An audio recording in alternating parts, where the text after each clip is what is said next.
है आपके अपने YouTube चैनल सोम एकेडमी में। दोस्तों बीएड का एग्ज़ाम है 15 तारीख को, और 15 तारीख से पहले आपको जो मुख्य बातें एग्ज़ाम से पहले पता होना चाहिए उस पर एक खास वीडियो लेकर आपके सामने हाजिर हैं दोस्तों। क्योंकि कमेंट बॉक्स में हमें काफ़ी कमेंट्स मिले थे कि सर इसके संबंध में हमें कुछ जानकारी में हम मुहैया कराइए इसके संबंध में, तो वो महत्वपूर्ण बिंदु जो आपको पता होना चाहिए एग्ज़ाम से पहले वो हमने आपके लिए मार्क किए हैं दोस्तों। एक हम आपको ये ज़रूर बताएंगे कि कितनी मार्किंग आपके लिए रिक्वायर्ड है, यानी आपका फोकस कल गोल कितना होना चाहिए कि कम से कम इतने क्वेश्चन को हम अटेम्प्ट करके ही आए ताकि आप एक गवर्नमेंट सीट के लिए क्वालिफाई कर जाएं। ये आपका फोकस मेन है प्राइवेट कॉलेज के लिए, तो प्राइवेट कॉलेज के लिए भी कितना स्कोर जरूर होना चाहिए। तो ये जो मुख्य बिंदु हैं, एक तो ये है कि क्या कट ऑफ अलग अलग वर्ग की लगती है, क्योंकि जो यूपी बीएड का एग्ज़ाम होता है वो डिफरेंट वर्ग में होता है, अलग अलग वर्ग में होता है। जैसे आपने आर्ट ग्रुप से भरा होगा, साइंस ग्रुप से भरा होगा, एग्रीकल्चर ग्रुप से भरा होगा। और मुख्य बात जो है, क्या महिलाओं के लिए अलग कट ऑफ लगता है, क्योंकि लगभग 60% महिलाओं इसके लिए फॉर्म भरा है, 60% महिलाओं ने इसके लिए फॉर्म भरा है। तो क्या महिला पुरुष के लिए डिफरेंट कट ऑफ लगेगा।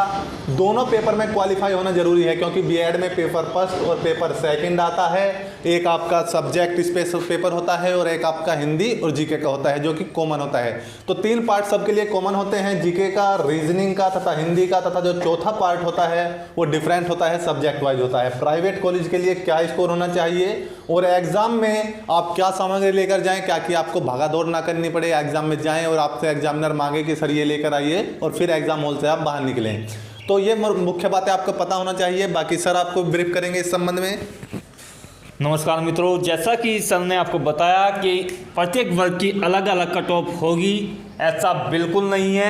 किसी भी वर्ग की कट ऑफ जो है अलग अलग नहीं होगी, तो आप सभी देखिएगा अलग नहीं होगी। प्रत्येक वर्ग की कट ऑफ जो है बिल्कुल नहीं होगी, क्योंकि प्रत्येक वर्ग में आप जो भी स्कोर करोगे, 3 सब्जेक्ट आपके कॉमन हैं और चौथा आपका है सेक्शन सब्जेक्ट, उसके 50 क्वेश्चन आपके आएंगे। जो भी आप स्कोर करोगे, सपोज कीजिए यदि आप साइंस से हो और आपने जो है यहाँ पर 240 स्कोर किया, और आप आर्ट से कोई अन्य कैंडिडेट है उसने स्कोर जो है 240 किया, और किसी ने कॉमर्स वाले ने भी 240 का स्कोर किया, और एजी से जो सब्जेक्ट से रिलेटेड है उसने भी 240 स्कोर किया, ये स्कोर आपका 400 अंकों में से काउंट किया जाएगा। तो चारों सेक्शन आपके दिए जाएंगे, दोनों पेपर के कंबाइन कर करके आपका जो स्कोर है वो आपको दिया जाएगा। तो यदि आपने सभी के समान अंक है तो आपकी जो भी रैंक होगी वो बिल्कुल समान होगी, अर्थात रैंक बिल्कुल आपकी समान होगी। डिफरेंट कहाँ पर आएगा ये, आखिर ये फिर सब्जेक्ट सेक्शन अलग अलग बांटने का क्या तात्पर्य है, आपके असमंजस की स्थिति ये बनी हुई है।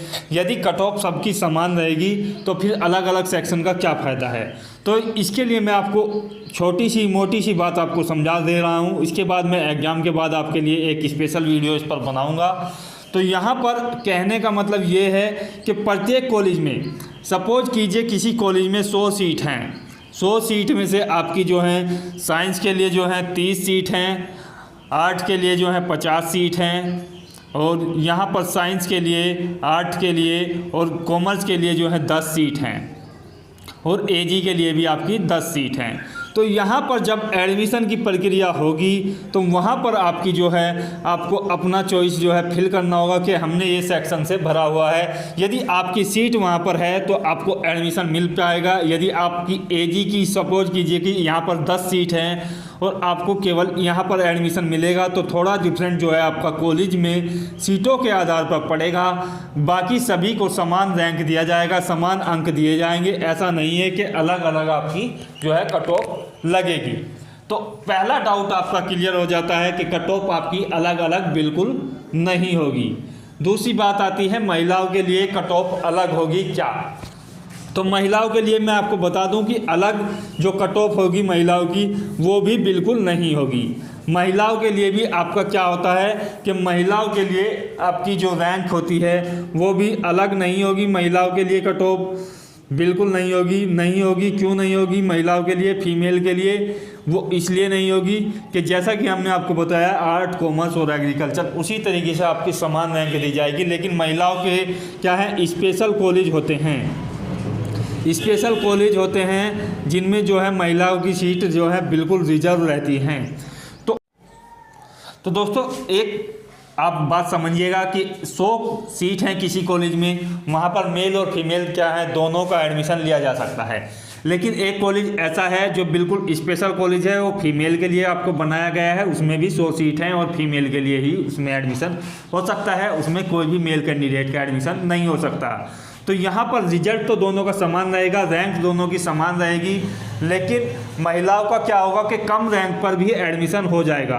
कम रैंक पर पुरुषों के मुकाबले कम रैंक पर जो है एडमिशन यहाँ पर हो जाता है। उसका रीज़न यही है कि इनके लिए जो है कुछ कॉलेज स्पेशल बने हुए होते हैं और इन्हें कुछ ज़्यादा से ज़्यादा सीटें मिल जाती हैं, क्योंकि फीमेल कॉलेज में केवल फीमेल ही रिजल्ट रहती हैं। बाकी यदि कोई कॉलेज है तो उसमें मेल और फीमेल दोनों ही आ सकते हैं। बाकी के इंस्ट्रक्शन आपको सर दिशा निर्देश करेंगे, क्या दोनों पेपर में क्वालिफाई होना अनिवार्य है या प्राइवेट कॉलेज में आपके लिए क्या स्कोर होगा। देखिए दोस्तों, क्या दोनों पेपर में क्वालिफाई होना जरूरी है, तो ऐसा बिल्कुल नहीं है। ऐसा कोई बिल्कुल रिक्वायर्ड नहीं है यूपी बीएड में कि आपको दोनों पेपर में क्वालिफाई होना जरूरी है। आपको केवल रिक्वायर्ड ये है कि जो क्वालिफाइंग मार्क है जो आपको गवर्नमेंट कॉलेज दिवा सके, आप किसी भी पोर्शन से अपना उतना स्कोर कर सकते हैं। सपोज कीजिएगा कि आपका पेपर फर्स्ट में आपने टोटल 100 में से 90 क्वेश्चन अटैम्प्ट कर लिए और पेपर जो सेकंड है उसमें से बेशक आपने 30 क्वेश्चन अटैम्प्ट किए, तो ऐसा जरूरी नहीं है कि आपका 120 क्वेश्चन यानी 240 मार्क बनेंगे तो आप अनक्वालीफाई हो जाएंगे। आपने सेकंड में केवल 30 क्वेश्चन अटैम्प्ट किए हैं तो आप अनक्वालीफाई हो जाएंगे, ऐसा बिल्कुल नहीं है। आपका टोटल स्कोर क्वालिफाइंग मार्क से ऊपर होना चाहिए, चाहे आपने वो किसी भी पार्ट से लिया हो। तो आपको केवल करना क्या है, क्वालिफाइंग मार्क्स से अच्छे मार्क्स लाने हैं। दोस्तों मैं आपको बता दूं, एग्जाम के टाइम में पे कच्ची पेंसिल जरूर लेकर जाएगा। उससे होता क्या है, काफी टाइम मिलता है। एक पार्ट के लिए आपको 3 घंटे मिलेंगे, एक पार्ट करने के लिए आपको 3 घंटे मिलेंगे। तो आप अपनी OMR आंसर शीट भरने से पहले अपने क्वेश्चनों को कच्ची पेन से हल्का हल्का टिक कर लें, ताकि आपको लग जाए मेरा ये क्वेश्चन का ये आंसर है, ये क्वेश्चन का ये आंसर है, और बड़ी सावधानी से बड़ी अच्छी तरीके से अपने OMR को भरें। क्योंकि होता क्या है, कभी कभी 1 या 2 क्वेश्चन जल्दबाजी में ऐसे हो जाते हैं कि आप एक क्वेश्चन की मार्किंग दूसरे पे कर जाते हैं, 3 का आंसर 4 में भर देते हैं और वो 1 या 2 क्वेश्चन आपको बहुत बड़ा नुकसान दे सकते हैं। तो आसानी से बड़ी सावधानी से पेपर करें। कोई क्वालिफाइंग जरूरी नहीं है कि आप दोनों पेपर में क्वालिफाई हों, आप केवल मार्किंग कर आए अपनी क्वालिफाई से ज़्यादा। क्या प्राइवेट कॉलेजों के लिए स्कोर होगा या नहीं, तो दोस्तों देखेगा प्राइवेट कॉलेजों के लिए कोई ज़्यादा बड़ा स्कोर आपको नहीं लाना है, क्योंकि कंपटीशन जो है सारा गवर्नमेंट कॉलेजों में देखने को मिलता है, एडेड कॉलेजों में देखने को मिलता है। और फर्स्ट चॉइस हर कोई अभ्यर्थी अपनी गवर्नमेंट कॉलेज भरता है। अगर आप प्राइवेट कॉलेज से करना चाहते हैं तो मेरा मानना है कि आप 50 प्लस स्कोर, अगर आपने 50 प्लस क्वेश्चन अगर आपने कर लिए, 60 प्लस क्वेश्चन अगर आपने कर लिए, तो 100% आपको प्राइवेट कॉलेज मिल जाएगा। बस आपको सुनिश्चित करना है कि आपको प्राइवेट कॉलेज लेना है या गवर्नमेंट। अगर आपको गवर्नमेंट लेना है तो दोस्तों वास्तविकता यह है कि आपकी मार्किंग 120 प्लस क्वेश्चन से 130 प्लस क्वेश्चन होना चाहिए, जब आपको जाकर कहीं गवर्नमेंट कॉलेज मिलता है। अगर आप प्राइवेट कॉलेज चाहते हैं तो आप 50 प्लस क्वेश्चन अगर कर आते हैं तो आपको गवर्नमेंट कॉलेज मिल जाएगा। तो ये मुख्य बातें थी। अब तीसरी जो महत्वपूर्ण बातें हैं, एग्जाम में क्या सामग्री आपके पास होनी चाहिए। तो आपके पास जो एडमिट कार्ड है, एडमिट कार्ड में साफ लिखा है कि आप क्या क्या डॉक्यूमेंट लेकर आपको एडमिट कार्ड लेकर जाना है। तो सबसे पहले आपके पास 2 एडमिट कार्ड होने चाहिए, यानी आपका फोटो कॉपी जो है वो 2 फोटो कॉपी लेकर जाएं। जब आप एग्जाम हॉल में जाएं तो 2 फोटो कॉपी आपके पास होनी चाहिए, 2 फोटो आपके पास होने चाहिए। क्योंकि होता क्या है, एक एडमिट कार्ड आपका यूनिवर्सिटी को भेजा जाता है, एक एडमिट कार्ड आपका यूनिवर्सिटी को भेजा जाता है, और वो 2 फोटो जो आप लेकर जाएंगे वो एक आपके एडमिट कार्ड पर चस्पा किया जाएगा और एक यूनिवर्सिटी के। और जो यूनिवर्सिटी का कार्ड है वो एग्जाम हॉल में आपके जमा कर लिया जाएगा, और वो जब यूनिवर्सिटी में आपकी कॉपी जाएंगी जो आप पार्ट फर्स्ट पार्ट सेकंड करेंगे उसके साथ आपका भेज दिया जाएगा। उससे उनका कंफर्म हो जाएगा कि जो बंदा हमारे यहाँ एग्जाम देने आया है वो वही है जिसका हमने एग्जाम फॉर्म भरा था। तो 2 एडमिट कार्ड आपके पास होने चाहिए, 2 फोटो आपके पास होने चाहिए। कोई भी आईडी जो गवर्नमेंट आईडी हो, जो फोटो आईडी हो वो मान्य होगी। जैसे आपका आधार कार्ड हो सकता है, DL हो सकता है, जैसे ड्राइविंग लाइसेंस, बिल जो गवर्नमेंट का बिल हो, कोई भी ऐसी आईडी आप लेकर एग्जाम में जा सकते हैं। मगर आप एक आईडी जरूर एग्जाम में लेकर जाएं जब आप एग्जाम देने जाएं। तो ये सामग्री महत्वपूर्ण है। कच्चा पेन जरूर लेकर जाएं, जैसे मैं आपको बता रहा हूं, ताकि आसानी से आप अपने आंसर को पहले मार्क कर लें सावधानी से क्वेश्चन पढ़ के। व्हाइट या फ्लूइड बिल्कुल यूज ना करें, साफ मना किया गया है कि व्हाइट या फ्लूइड, आप व्हाइटनर या फ्लूइड बिल्कुल यूज ना करें। उससे होता क्या है कि OMR आपकी चेक नहीं होती, आपकी OMR को यूनिवर्सिटी चेक नहीं नहीं करती, रिजल्ट में आपका डाल दिया जाएगा, चाहे आपने कितनी भी मार्किंग की है। तो पूरी कोशिश करें। कोशिश क्या, मैं आपको कहता हूं कि आप पूरी संभावना बनाए रखें कि आप व्हाइटनर या फ्लूइड बिल्कुल यूज ना करें, क्योंकि आपकी कॉपी चेक नहीं होगी। अगर आपने देखा होगा तो 1-3 की नेगेटिव मार्किंग है। अगर हम एडमिट कार्ड पे दिखा तो 1-3 की नेगेटिव मार्किंग है। तो दोस्तों आपको सलाह देना चाहता हूं, आप नेगेटिव मार्किंग से बचने की कोशिश कीजिएगा। आप केवल अपना गोल रखिएगा कि आपको 120 प्लस क्वेश्चन करने हैं। अगर आप 120 प्लस क्वेश्चन अटैम्प्ट कर आते हैं तो 100% आपको गवर्नमेंट कॉलेज मिल जाएगा, बशर्ते आपने ज़्यादा नेगेटिव ना की हो। 1-3 नेगेटिव है, यानी एक क्वेश्चन पर 1/3 का मतलब होता है कि आपके 0.33 मार्क्स एक नंबर पर काटे जाएंगे और एक क्वेश्चन पर आपका 0.66 मार्क काट लिया जाएगा। एक क्वेश्चन पर आपका 0.66 मार्क काट लिया जाएगा। 3 क्वेश्चन आप गलत करते हैं तो आपका एक सही क्वेश्चन को ख़त्म कर दिया जाएगा। तो ये मुख्य बातें थी जो आपको एग्जाम से पहले पता होना चाहिए। अगर आपको और कोई डाउट इस संबंध में है तो हमें कमेंट बॉक्स में ज़रूर बताइएगा, हम आपका डाउट क्लियर करने की कोशिश करेंगे। बाकी सर जो है आपको लास्ट फाइनल टच बताएंगे। देखिएगा दोस्तों, यदि आपने अभी तक भी आपका कंफ्यूजन है कोई, तो हमें कमेंट्स बॉक्स में ज़रूर बताइएगा।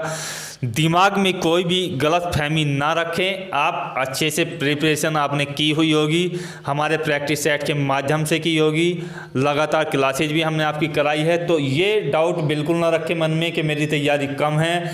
जो भी आप हो, फिलहाल एग्ज़ाम के लिए तैयार हो, ऐसा मानकर आप सुनिश्चित होकर एग्ज़ाम में जाइएगा और फ्री होकर, फ्री माइंड से बिल्कुल एग्ज़ाम कीजिएगा।